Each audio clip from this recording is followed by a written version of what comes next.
Hello friend, welcome to Stories by Tocci. We bring you interesting folk tales. Please don't forget to hit the like button, please share, and don't forget to subscribe to my YouTube channel. Thank you for doing so. Now let's get into the story. Samson had learned from a young age that responsibility was not something you waited to be handed. It was something you picked up when no one else would. His father's death had come like a silent thief in the night, leaving behind a home full of women and a name that no one else wanted to carry. As the only son in a family of 3 children, Samson quickly became the quiet spine that held everyone together. His elder sister, Chinello, had married a man whose laziness matched his entitlement, and her presence in their mother's house hadn't reduced. It had only evolved into louder complaints and new financial requests. His younger sister, Amara, still lived at home with their mother, drifting between temporary online hustle schemes and full-time gossip, her days revolving around data bundles and soft life dreams. Their mother, Mama Esther, often reminded Samson that he was the man of the house, a phrase she weaponized gently but constantly, especially whenever bills needed settling or someone's tantrum needed pacifying. Yet behind Mama Esther's eyes was an unspoken grief and hardness, one that Samson had never quite forgiven her for. The way she kept sending money and gifts to his late father's relatives, people who had once stripped him bare after the burial and left them with nothing but empty walls and memories. Though the hurt lingered, Samson rarely spoke of it. He worked long hours as a logistics officer in a private transport company and ran a side business managing online dispatch bookings for local vendors. What he earned wasn't magic, but through careful saving and painful sacrifices, like postponing his dream of owning a house or starting a business abroad.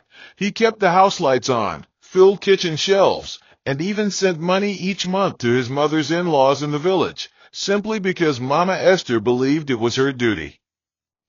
Chinello, despite her marriage, had grown used to calling her brother every time her husband needed money for projects or fuel or to boost his image on social media. Amara? She rarely asked politely. A pout on her Instagram story was often enough to make Mama Esther tell Samson to do something for your sister before depression kills her. He bore it all with a silence that looked like peace, but was really just exhaustion in disguise. No one ever asked if he was tired. No one ever noticed when his shoulders slumped as he returned home late at night. He had become invisible in his giving, present only in the roles he fulfilled, not in the man he was becoming. What no one knew, not even his best friend Emeka, was that Samson had begun to feel something crack inside him. Not a breakdown, not a rebellion, just a quiet ache that never left. It showed up in the small moments, when he overheard his mother telling a visitor that Chinello's husband was the one helping the family, or when he scrolled past wedding photos of people he once went to school with, now living lives free from obligation. Sometimes he would park his car on a quiet street and just sit in silence, staring at nothing in particular, letting the air wrap around him like a bandage. He didn't drink. He didn't complain. But each time his phone rang and it was another request, another need, he'd swallow the lump in his throat and say, "No problem," even when the problem was enormous. And it was during one of those unspoken breakdowns, one of those days when the weight of being everything to everyone was too much, that a stranger named Jesse crossed his path, not with pity or agenda, but with a bottle of water, and a question that no one had ever asked him before. "Are you okay?" The day Jesse entered Samson's life was unremarkable to everyone else, but to him it felt like air after a long breath held underwater. His car had stalled at a narrow bend near a row of local shops, the sun blazing down in waves that made the tar shimmer. The battery had died. He stepped out, frustrated, loosening the collar of his shirt, sweat tracing his temples.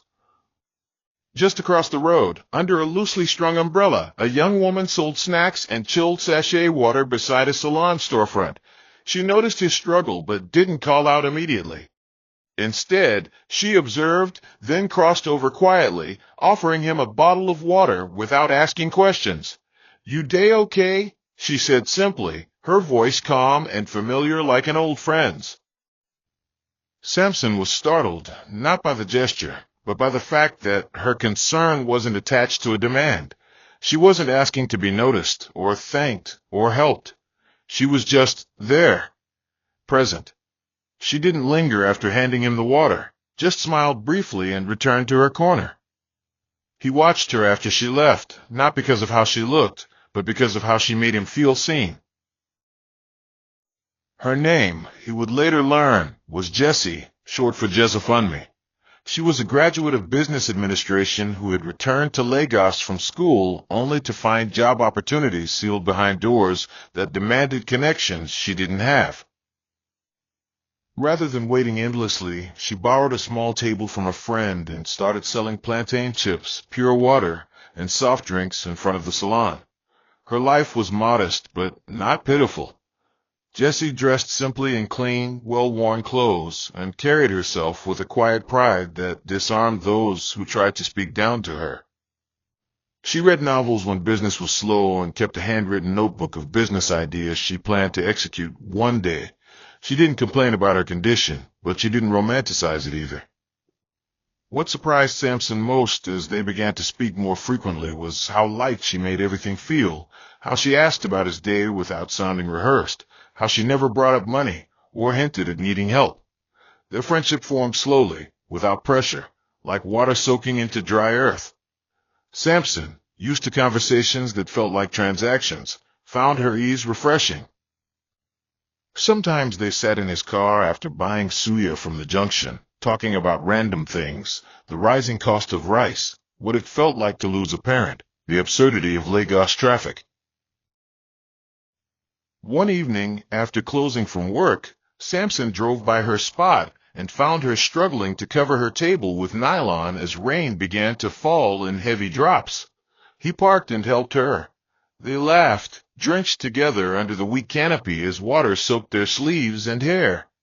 It wasn't romantic, not in the cinematic way, but something shifted that evening. As they stood together in the small shelter of the salon's doorway, watching the street empty, Jessie looked up at him and said, "You always look like you're carrying too much." Samson didn't respond. He couldn't. No one had ever said that to him before. No one had ever seen past the smile he wore like armor. That moment stayed with him through the night, even as he returned home to the noise and tension of his family's demands. Something inside him had started to soften, and though he didn't say it out loud, he knew it had everything to do with a roadside vendor who reminded him what it meant to be met with kindness that asked for nothing in return. It happened on a Saturday. The house was unusually quiet that afternoon, save for the hum of a ceiling fan and the faint echo of a Yoruba movie playing from the parlor television. Jessie had come over for the first time, not because Samson had formally invited her, but because they'd planned to spend a quiet afternoon watching a documentary together. She wore a simple peach-colored blouse, jeans that had faded from regular washing, and her braided hair wrapped in a scarf tied casually behind her head. She had brought a pack of chin-chin she made herself and shyly offered it to him with a small smile. They were in his room, sitting side by side, laughter bubbling in bursts between them as they joked about a poorly edited scene on the screen.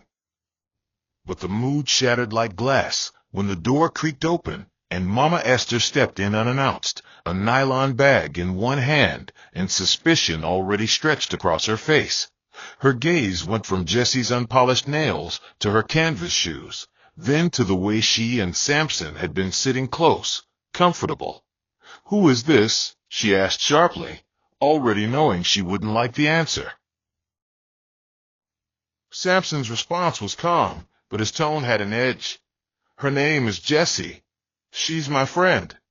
It was the first time he had ever introduced a woman in that way inside the house, and Mama Esther didn't take it lightly. "Friend?" she scoffed, dropping her bag on the floor with deliberate force. "Since when did we start bringing roadside sellers into this house to watch TV?" Her words struck Jessie in a way that she didn't show, but Samson saw the way her fingers clenched briefly around the plastic pack she held. Jessie stood slowly, quietly, and greeted politely, but Mama Esther barely acknowledged her. "Samson, can I see you outside?" she asked, already turning. The conversation that followed in the corridor was sharp and accusing. Mama Esther accused Jessie of being a hungry girl who saw Samson as a ladder. She's not your level. After all the people you've been helping, is this the one you want to marry? A girl who sells under an umbrella? Samson tried to explain, to plead, but her mind had been made long before Jessie stepped through the door. That night, when Jessie left, she didn't cry, but she didn't smile either. Something had shifted, and though Samson apologized over and over again, she only nodded slowly and whispered, "I understand." 4 days after the encounter, Samson battled an unfamiliar sense of guilt. Not guilt for bringing Jessie home, but for letting his mother speak so freely, so harshly, to someone who had never demanded anything from him. Jessie didn't stop answering his calls, but her voice had become distant, more careful. She no longer laughed as easily, and her visits stopped. Samson started to feel like a stranger in his own home. Every meal felt like a silent war. Every conversation with his mother bristled with the unspoken tension of that afternoon. Chinello and Amara, once indifferent to his personal life, now showed a new interest. "So that's the girl you've been hiding?" Amara asked with mock innocence one evening, her phone recording a voice note under the table. Chinello, visiting with her husband, laughed and said, "These local girls know how to trap rich men. Oh, be careful." Samson didn't respond. He began to stay out later, driving aimlessly after work or sitting in parking lots just to delay going home. In those quiet hours, it became clear to him that Jessie had given him a taste of peace, and now he knew what the absence of it felt like. Samson had known for some time, but saying it aloud felt like handing his life over to the clock. It was a quiet diagnosis, handed to him after a series of tests he kept private. Words like chronic, rare, and degenerative tossed across a table by a tired doctor who didn't sugarcoat what the scans revealed. At first, Samson had convinced himself it was manageable. He adjusted his diet, followed instructions, took the medications, and went to work with the same mask he wore for years. But time betrayed him. The symptoms became more visible. Random weight loss, fatigue that lingered no matter how long he rested, coughing fits that left him winded. There were days his body felt like it belonged to someone else. Still, he kept it all tucked away, not because he was brave, but because he didn't know how to ask for comfort. Only Jessie noticed. She began to ask if he was okay more often, offering him warm ginger drinks and sneaking extra sachets of paracetamol into her bag for him, pretending not to watch how pale his fingers had become. She saw more than she spoke, and it was that quiet knowing that made it harder for Samson to keep pretending. It was a Friday evening when the silence finally broke. They were sitting on a wooden bench outside a local food joint where they'd shared jollof rice and fried plantain. The air smelt of roasted meat and rain clouds, and Jessie had been humming softly to herself, tracing invisible lines on his arm with her fingertip. Samson turned to her, took her hand gently, and stared at the ring of fading streetlight around them. "Jessie, I need to tell you something," he said, his voice cracking slightly. He didn't say it like a confession. He said it like surrender. And as he spoke, haltingly, painfully, about his illness, about the short time he had left, Jessie didn't interrupt. She didn't scream or run or argue with the universe. Her fingers only tightened around his, and tears filled her eyes without falling. When he finished, she stood up, walked a few steps away, her arms wrapped tightly around herself, and said nothing. It took her several minutes to turn around again, and when she did, her face was wet, her chest trembling, but her voice was steady. "Why didn't you tell me before I started falling in love with you?" she asked, not angrily, just heartbreakingly honest. Samson didn't have an answer. That night, he followed her home in silence. When she reached her doorstep, she hesitated. Her hand lingered on the handle, then dropped. She turned, walked toward him, and without words, kissed him softly, like goodbye, like forgiveness, like defiance. The weight of what they couldn't fix pressed them together. Inside her small room, with its curtain divider and calendar-stained wall, they held each other like two people bracing for a storm that had already begun. Their bodies met not out of desire, but from an aching need to feel something real, something human. Afterwards, they didn't talk. They lay still, the ceiling fan creaking above them, their fingers laced tightly as if letting go would make the morning come faster. In that fragile silence, Jessie knew what her heart had already decided. She was staying, not out of pity, not out of fear, but because Samson had become home, and even if that home had a cracked roof and a ticking clock, it was the only one she wanted. The day of the wedding was unremarkable to the world, but to Jessie and Samson it was sacred. The registry office was a modest building tucked behind the local council office, its white paint chipped by years of rain and bureaucracy. Jessie wore a simple gown she had borrowed from her friend's cousin, altered slightly to fit her frame. It wasn't new, but it was clean, and she wore it with grace. Samson looked frail in his suit, one he had owned for years, but there was a gentleness in his face that made him seem ageless. There were no photographers, no chorus of well-wishers. Just two of Samson's friends and a civil official who barely looked up as he signed the certificate. Jessie's hands trembled when she said "I do," not out of nerves, but because it felt like speaking into the dark with no promise of morning. Samson squeezed her fingers gently after the vows, and for the first time in days, she saw a flicker of peace in his eyes. No one from his family attended. Chinello sent no message.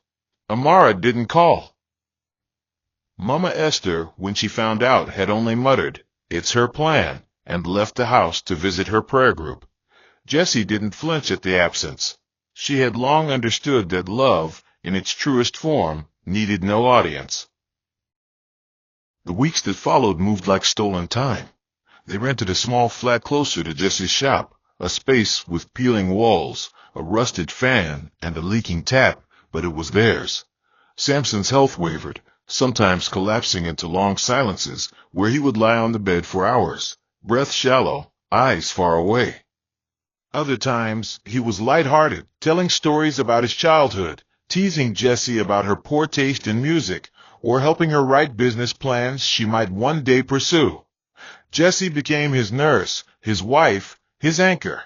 She cooked soups rich with scent leaves and ginger, bathed him when he was too weak to stand, and held him through the nights when the pain was sharp and sudden. Their world was small but filled with care, daily rituals that felt like prayers. Jessie documented everything, not with a camera, but with memory. The way he tilted his head when confused, the softness in his voice when he whispered her name, the way he pressed his forehead to hers after every argument instead of apologizing out loud. These became her treasures. Samson, despite the creeping shadow of illness, laughed more than he cried. He told Jessie once, while watching her cut plantains in the kitchen, "This isn't the ending I planned, but if this is how it ends, I'm okay." When the end finally came, it was quiet, like a candle flickering out just as dawn broke. Samson died in his sleep, his hand still resting in Jessie's. She had woken before him, gone to the kitchen, and returned to find him still, his chest no longer rising. She didn't scream. She touched his face gently, kissed his cheek, and whispered, "Thank you for loving me." The burial came swiftly. His mother and sisters took charge, pushing Jessie aside with cold efficiency. They chose the coffin, the cloth, the choir. Jessie was treated like a stranger. She sat at the edge of the tent, dressed in the same white dress she married him in, her eyes unreadable. No one held her hand. No one asked how she was coping. The only thing she held on to was an envelope Samson had tucked into her bag weeks earlier, a sealed document with a lawyer's letterhead, and a simple note, "When the time comes, open this." She hadn't looked at it yet, but deep down, she knew it was Samson's final act of love, one last protection in a world that had never made space for her. The lawyer's office smelled faintly of furniture polish and paper, old files stacked like sleeping bodies on dusty shelves, a slow ceiling fan barely moving the heavy air. Jessie sat quietly, The envelope Samson had given her resting in her lap, its edges now soft from days of her hands holding it, unsure of when to break the seal. She hadn't opened it until the lawyer himself called her in, a calm man in horn-rimmed glasses who had handled Samson's documents with clinical precision. Samson, it turned out, had made his decisions long before his final days. The will was direct. Every asset, both liquid and physical, was to go to his legal wife, Jessie. His house, savings, shares, and even the small piece of land he purchased outside town. Nothing was left for his mother. Nothing was left for his sisters. Jessie's heart thudded in her chest, not out of greed, but disbelief. She hadn't asked for any of this. She hadn't loved him with a thought toward gain. But now, sitting in that room with the lawyer's voice echoing around her, she realized just how much Samson had prepared for the battle he knew would follow his death. The news landed like thunder back home. Mama Esther wailed as though another death had occurred, pacing the compound barefoot with her head undone. Janello called it a scam. Amara accused Jessie of manipulation, of luring their brother into a rushed marriage just to milk his property. Within days, the house that Jessie had once visited with folded hands and quiet respect became a nest of whispered threats and brewing hostility. Strangers began watching her from corners when she walked through the street. Unmarked numbers called late into the night and hung up the moment she answered. She was no longer the humble girl who sold snacks under a shade. She had become, in their eyes, the outsider who walked away with everything. Even neighbors began to shift their gaze. Some called her a strong woman. Others called her a lucky opportunist. Jessie stayed indoors more often, unsure of who to trust. Her silence made them angrier. She knew it, but speaking up would only feed their rage. So she let them believe what they wanted, knowing that the truth wouldn't protect her, but it would keep her soul intact. Then the fear turned real. A boy from her old neighborhood, panting and wide-eyed, came to her one evening and warned her, "Auntie, dem dey planned something bad for you." The message was clear. She was being targeted, not just for insults, but for harm. That night, she didn't sleep. Instead, she stood by her window, eyes scanning the dark, heart drumming against her ribs. But Jessie wasn't made of softness alone. Grief had toughened her edges. She went to the police station early the next morning and made a statement. Then she changed the locks to her apartment, informed Samson's lawyer of the threats, and hired a retired security man who lived in the next compound to keep watch. The family didn't expect her to fight back. They expected her to break. But she didn't. And as the rumors turned to silence, and the silence turned to caution, Jessie discovered a strength she didn't know she had, the kind born not from revenge, but from survival. The only thing she hadn't revealed was the truth, blooming quietly inside her. She was pregnant. Samson's child was growing within her, and the war she had inherited was no longer just for herself. It was now for the life she was protecting. The day Jessie's pregnancy became public knowledge was not planned. It slipped into the world the way truth often does, through whispers, side glances, and the careless breath of a stranger who spoke too loudly in the market. She had gone to buy yam and tomatoes at her usual spot when the old seller, Mama Ebo, squinted at her belly and smiled knowingly. "Y donde show small, Abby?" she asked, hands already tossing vegetables into a nylon bag. Jessie froze for a second, then nodded softly, her eyes flickering. By evening, the news had flown. Amara was the first to send a message. "So this was your final trick? A baby too?" Janello followed with a voice note that carried venom behind every syllable. But something shifted when Mama Esther heard. She didn't shout. She didn't insult. She went silent. For 3 days, no one from their side said another word. And then, quietly, Mama Esther came to Jessie's door, not with police or curses, but with a bowl of pepper soup and eyes that had lost their fire. Jessie didn't open the door. Not immediately. She stood on the other side, one hand on her lower belly, breathing slowly, wondering what to do with this unexpected turn. The apology wasn't smooth. It wasn't poetic or dramatic. Mama Esther sat on the veranda, bowl beside her feet, and spoke to no one in particular. "I lost my son twice," she murmured. "First to death, then to shame." Jessie listened from behind the curtain, unmoved at first. But as the minutes passed, she realized something had cracked in the older woman, something stubborn and bitter that grief had quietly eroded. Over the next week, Amara and Chinello also came, one after the other. Amara arrived with clothes she had bought for herself but never wore, while Chinello brought biscuits and wiped her eyes often, though no tears came. None of them said sorry the way Jessie had imagined. Their words were crooked, their gestures half-formed, but they were trying. Jessie remained still, watching, unsure if forgiveness should come so easily. But each night, as she sat with her swelling belly and thought of Samson's quiet laugh, his steady hands, his love that had carried her through fire, she softened. Not for them, for him. Because if love had taught her anything, it was that peace sometimes came dressed in surrender, not weakness. They began to show up more frequently, bringing fruits, washing her clothes, running errands without being asked. Jessie didn't speak of the past. She didn't remind them of how they had tried to erase her or the nights she had feared for her life. Instead, she watched them carefully, giving them space to rebuild what they had once shattered. Mama Esther, especially, grew gentler. She started talking to the child as if he were already here, placing her hand on Jessie's belly and whispering blessings under her breath. One evening, as the sun dipped low and Lagos softened under the hum of generators and distant traffic, Mama Esther turned to Jessie and said, "He will carry his father's name. He deserves to." Jessie nodded, swallowing the lump in her throat.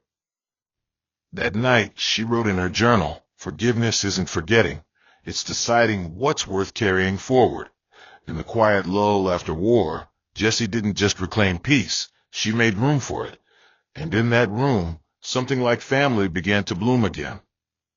As Jessie's belly grew rounder, so did the space around her change. The tension that once clung to the walls like smoke began to lift, not abruptly, but gradually, like mist burning off in slow morning sun. Mama Esther now came by every afternoon, often with small pots of native soup or wrappers for Jessie to lie on. She no longer barked orders or asked suspicious questions. Instead, she hovered quietly, sometimes watching Jessie sleep, as if seeing her now through a different lens. Amara had found a new interest in baby items, often texting Jessie photos of strollers or tiny shoes, asking for opinions she would once have mocked. Chinello, whose arrogance had long been a permanent fixture, began arriving with stories instead of accusations, tales of Samson as a boy, how he once cried for hours after losing a school race, or how he broke his arm climbing a mango tree to impress her friends. Jessie listened carefully to these memories, holding on to them like borrowed treasures. Each new story felt like a note from a part of Samson's life she had never known, and though they came late, they gave her something she hadn't realized she needed, connection beyond grief. There were moments, though, when Jessie wondered if peace was just a pause before another storm. Sometimes at night, she would lie awake and listen to the rustling of leaves outside her window, wondering if the family's newfound care was real or a tactic born of guilt and necessity.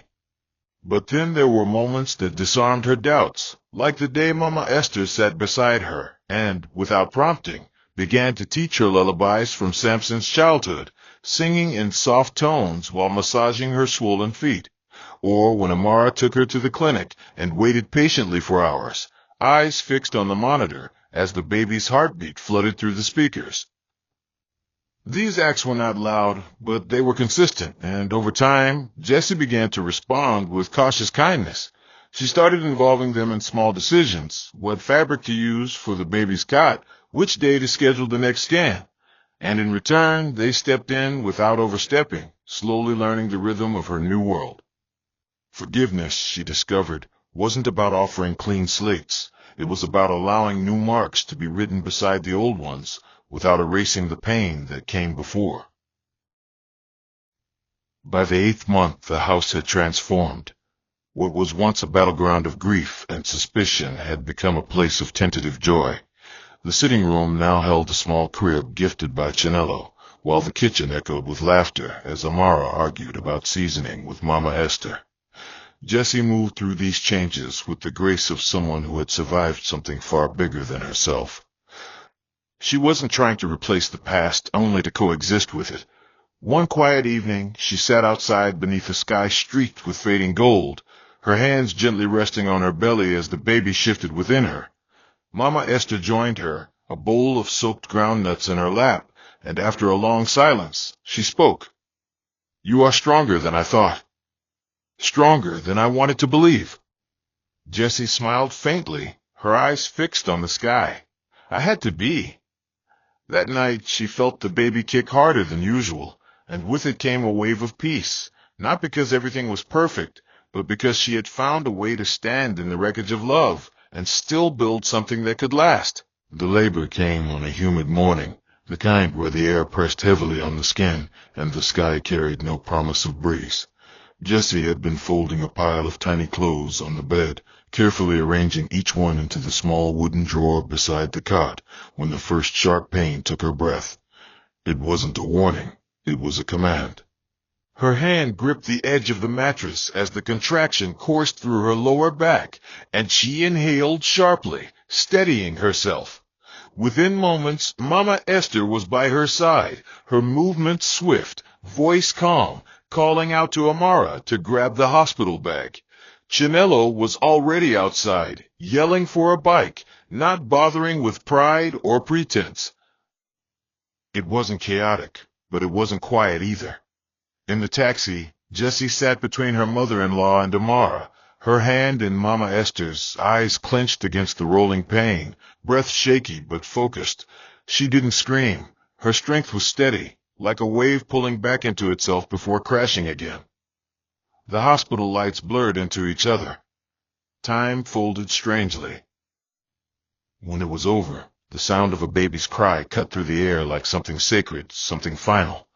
A boy. Full cheeks. 10 fingers. And in that moment Jessie cried not from pain, but from the ache of absence, because Samson wasn't there to see what love had left behind. They named him Obinna Samson, a name that meant father's heart, chosen not to replace what was lost, but to honor it. The days that followed were quiet, not in sound, but in mood. The baby slept often, wrapped in layers of soft fabric, his tiny fists sometimes balled tightly against his cheeks. Mama Esther moved through the house with new energy, bathing the child each morning with careful hands, murmuring old Igbo prayers over the water. Amara took photos and posted them shyly online, calling him our miracle, while Chinello hovered protectively, organizing visitors and keeping unwanted faces at bay. Jessie sat most afternoons by the window, the child resting against her chest, listening to the familiar rhythms of life returning to the compound. Yet beneath the joy was a weight, grief threaded gently through every smile. Sometimes she whispered stories to the baby about his father, how he laughed with his eyes, how he loved boiled yam with garden egg sauce, how he never walked too fast, as if always measuring time. These stories were her lullabies, and as she spoke them, she felt the edges of her sorrow soften, not disappear, but settle into a place she could carry. With each passing week, the baby grew stronger, and so did Jessie. The once fractured family now moved like a circle, imperfect but connected. Mama Esther began to include Jessie in decisions, asking her about household repairs, inviting her to women's meetings, and even calling her daughter in casual moments. Chinello started planning for a small naming ceremony, suggesting something simple but dignified. Jessie allowed it, not out of obligation, but as a symbol that healing was no longer just hers to hold. One evening, as the compound filled with low music and soft chatter, Jessie stepped outside holding Obinna. The neighbors gathered not to gossip or stare, but to celebrate. The baby was passed gently from arm to arm, his face kissed, his future prayed over. As Jessie stood there watching, she felt something shift, not in her body, but in her spirit. She wasn't just a widow. She wasn't just Samson's wife. She was now a mother, a woman who had walked through fire and come out carrying life. And in that moment, as her son's laughter burst unexpectedly from his lips, Jessie smiled fully, not for show, not for peacekeeping, but because something inside her had finally begun to bloom. The months passed with a rhythm that surprised Jessie. Life didn't rush her. It simply unfolded, one quiet day at a time. Obinna began to babble and stretch, his chubby arms always reaching for the light pouring through the curtains. He had Samson's brow, slightly furrowed even in sleep, and a curious stare that made Jessie catch her breath some days. She often rose before sunrise to sit by the window, watching the compound slowly wake while Obinna nursed. These were sacred hours, where everything felt suspended between past and future. The women in the house had learned to move around one another with a kind of reverence now. Mama Esther had taken over the backyard garden, growing scent leaves and bitter leaf in neat rows, always plucking some for Jessie's soups. Chinello, unexpectedly, had started a small business selling baby clothes online, often asking Jessie to model Obinna in the new arrivals. Amara was attending church regularly now, occasionally dragging Jessie along for midweek prayers. But the changes were not just outward. They were quiet shifts of heart, tender rewrites of old stories. No one apologized for what had once been said or done, but their hands now offered help instead of harm, and Jessie accepted it, not as a reward, but as restoration. Jessie, despite the peace she had carved, knew the importance of boundaries. She didn't hand over Samson's properties, but she began to share. One of the shops was given to Chinello to run her baby business. Amara received a plot of land outside the city she'd once admired from afar. Even Mama Esther, surprised and reluctant at first, was gifted the deed to a small bungalow in their late father's village, a place she had once feared dying without returning to. Jessie did it all without ceremony, without spectacle. It wasn't about appeasement. It was about choosing what her son would inherit. She wanted Obinna to grow up surrounded by love, not fractured memories. By making peace with the past, she gave him a future free of inherited grudges. Still, she remained at the center, not as a martyr or queen, but as the quiet axis around which everything turned. She managed Samson's estate with care, began bookkeeping classes at a local center, and even opened her own provision store down the street. Life was no longer about surviving loss. It was now about building legacy. And Jessie had grown into her role with such silent strength that people who once dismissed her now came to her for advice, standing outside her shop with lowered voices and hopeful eyes. On the first anniversary of Samson's death, they all gathered, Mama Esther, Chinello, Amara, and a few close friends.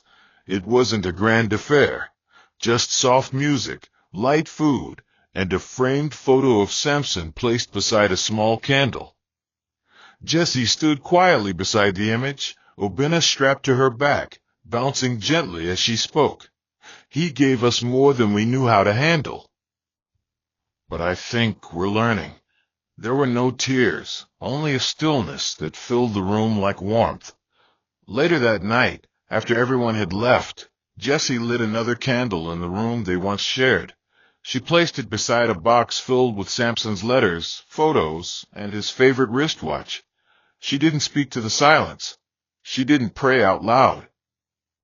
She simply sat there, holding her son, feeling the pulse of a life that refused to be buried with grief. Outside, the wind carried the faint smell of jasmine, night smoke. Inside, Jessie rested her head against the cot and whispered, "We're okay." Not because everything had healed, but because love had stayed. In new ways, in small hands, in choices made daily.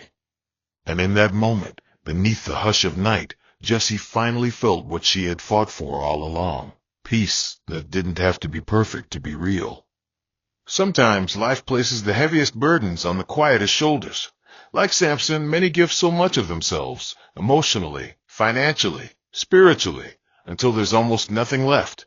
And like Jesse, some people walk into storms they never caused, only to be tested in ways they didn't see coming. But here's what this story reminds us. You can rise, even from the deepest betrayals. You can find strength where there was once only survival. Not everyone will clap when you stand. Not everyone will love you the way you deserve. But what truly matters is that you know who you are, and you protect your peace. You do not need to prove your worth to people who have made up their minds. What you owe yourself is truth, healing, and the decision to keep walking, even when your heart is still limping. Whether you're the giver like Samson or the fighter like Jesse, never forget this. You are allowed to protect your light without apology. We thank you for the gift of love, for strength in suffering, and for the power of silent endurance. We lift up every heart carrying burdens they cannot speak of. Lord, be their rest. For the Samsons of this world, giving without thanks, may they not be emptied without return. For the Jessies who are pushed aside, misunderstood, and mistreated, Father, raise them from the dust and seat them in places of honor. If people try to scatter what you have blessed, let their efforts turn to nothing. Let every inheritance of peace, of legacy, and of joy be preserved in the hands of the faithful. Heal broken families, soften bitter hearts, and turn mourning into music. May love outlive loss. May light break through betrayal. And may every listener who has known pain be rewarded with a peace that surpasses understanding. In the name of Jesus. Hope you enjoyed this interesting story. Please don't forget to like, share, and subscribe to my channel. See you again in my next story.